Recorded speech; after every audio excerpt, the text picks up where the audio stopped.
सामग्री दरकार मु नहीं सारी चलतु एबे हमर रोषे स्टार्ट करी। अन्य पटे एक कड़ाई ने सेतिरे किछि पानी दे पानी को टिके उषुम हबा जाय वेट करबा। जेतबेले हमर पानी गरम हो जिवो सेतिरे हमर रखिथिबा पास्ता गुडी को सेतिरे आस्ते आस्ते करी पास्ता हमें सेतिरे पक्के सारला परे पास्ता गुडी को जेपरि परस्पर सहित लागिबेनी सेथिपई आमे सेतिरे किछि लूण एवं किछि तेल ऐड करबा जहा द्वारा कि पास्ता जाक परस्पर सहित न लगी बहुत भल भाबरे सिझिबे। पास्ता को बहुत समय जाय सिझेबेनी अति कम रे 2 किंबा 3 मिनिट भितर हमर पास्ता रेडी हो जाय थाए। तो पास्ता एबे देखंतु वर्तमान हमर सिझा ही सालानी तो ताकू मु हाथ रे देखंतु केमिति देखै छै एटा तेल पकिया जोगो एटा बहुत भल भाबरे सिझि छै।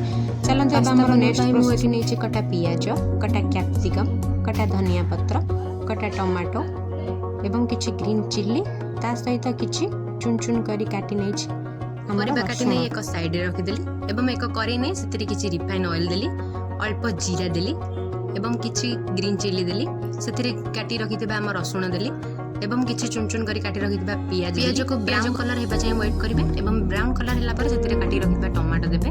टमाटो को किछि समय भाजिला पर सेतिरे हमर रखितबा कटा कैप्सिकम देबे। कैप्सिकम को भल भाबरे मिक्स करी बहुत भल भाबरे भाजिला पर आमे सेतिरे ऐड करिबा किछि जीरा गुंड गरम मसाला एवं स्वाद अनुसार लूण मु वर्तमान दे देछि सिजारे तो सेतिबे मु एथिरे अल्प नेली जदि अधिक लूण खांती तबे स्वाद अनुसार आपण सेतिरे लूण ऐड करिवे। मिक्स करला परे एथिरे किछि टमाटो सॉस एवं सोया सॉस टमाटो सॉस एवं सोया सॉस पक्के सारला परे एहा को पुणी हमें मिक्स करबा जो जाय एहार एक बहलिया बेटर न होइछि। देखंतु बे बहुत टाइम मु मिक्स करला परे एहार एक बेटर रेडी हो गलानी। एथिरे हमें किछि धनिया पत्र दे देबा एवं धनिया पत्र दे साला परे हमर रखिबा पास्ता को एथिरे मिक्स करनबा।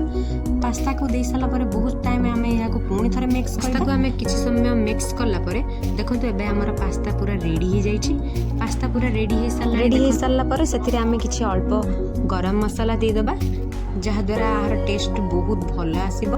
आपण बहुत प्रकार पास्ता टेस्ट करिथिबे तरे एही प्रकार रे घरे निश्चय बनांतु एवं केमिति लागिला ताहा मते कमेंट माध्यम रे जणांतु। रहउची जय जगन्नाथ।